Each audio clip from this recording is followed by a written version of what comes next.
a very good friend of mine, so here you go.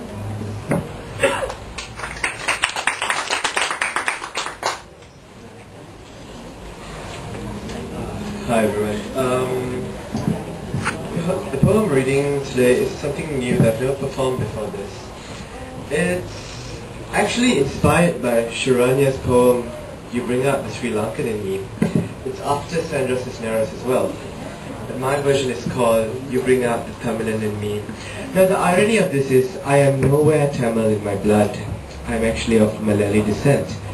But the fact that I was so engrossed in the language and the culture of Tamilians that I grew onto this and called myself a Tamilian. You bring out the Tamilian in me. You bring out the Tamilian in me, the echo of the urumi, the sambar spices in me, the egoist in me, the outraged wife, the mother in me, the Banaras sari in me, the domesticated whore in me, the kunguma putta in me. You do, yes you do. You bring out the peacock in me, the slip of blue-green Kanjipuram silk, the salvation in me, the yellow string of confinement around the neck in me, the turmeric masks in me, the flames of Agni, the golden Lakshmi, the subservient wife in me. You bring out the jealousy of others in me, the boiling of blood in me, the pangs of parting in me, the secrecy and the gossip in me. You bring out the desire, the eating off the same plate in me.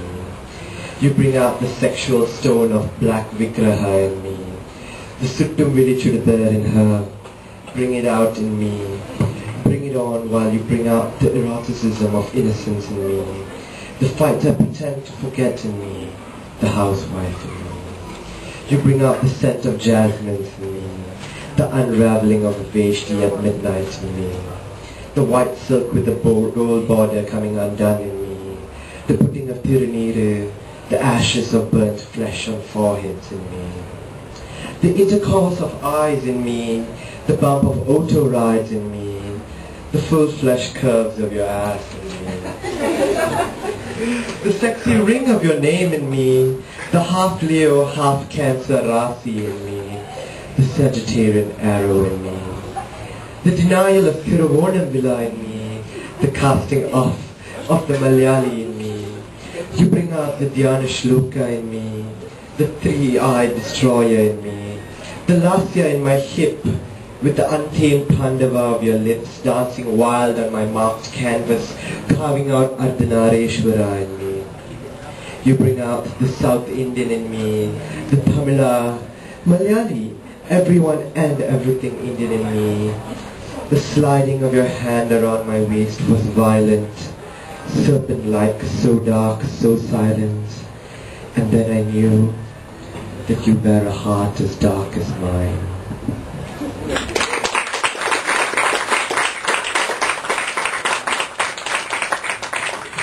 Alright.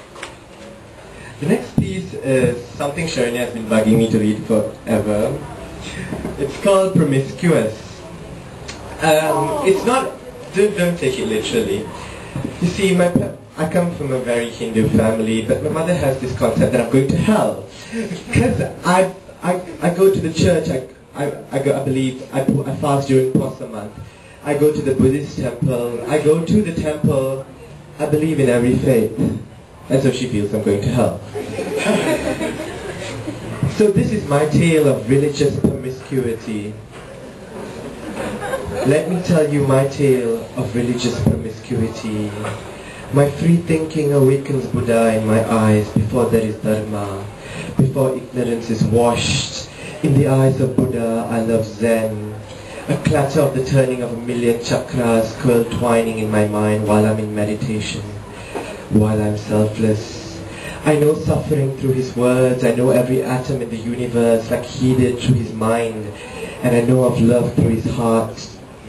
My free thinking allows me to walk the dirt trail in which Christ walked, and hear whispering secrets that echo within the Roman pillars. A sacrifice across a cross, with blood-drenched iron driven through flesh. There is life beyond death. There is kingdom beyond sin. I'm assured that my tears have acceptance and my sins have forgiveness. I know the Father in His face. I know myself, the Son in His arms. I feel the unconditional love from above when ice-cold waters gush out of the heavens and onto me with the sting of Titan's ray when Luna soothes the wound of a broken heart and watches over me all night. I feel the love unconditionally. My free thinking purifies me with the presence of Ganesha, invokes Shiva in me when I dance the Tandava and the grace of Shakti when I dance the Lasya. I'm all-knowing like the books of Saraswati, glimmering like the gold of Lakshmi, fierce like Narasimha and flirtatious like Krishna. There is a Raudram when I find Bhadrakali in me and a Hasyam when Murugan comes out to play. Vishnu when I close my eyes and dream, and Brahma when I open my mind to write.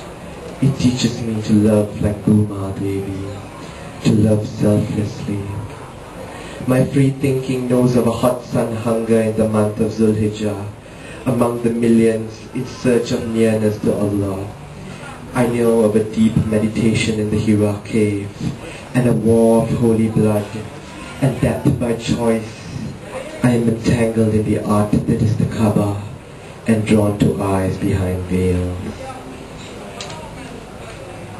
I feel God in the recital of the Dhyana Shloka, when I wake to the 5 a.m. Solat, or when I hear the church rings, when I see monks clad in orange maroon robes, or when I say the Gayatri Mandiram, in grace and in thankfulness, Alhamdulillah.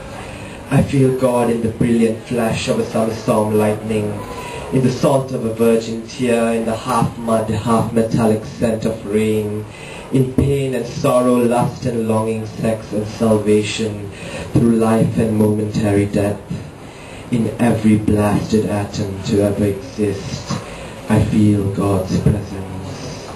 But it is past the physical facade, in tune with the unchained melody of my prayer, that I feel God in love, because I have the freedom to love. And so God said, I do not live in heaven, nor do I live in the heart of yogis, but where my devotees say my name, there I am. Thank you.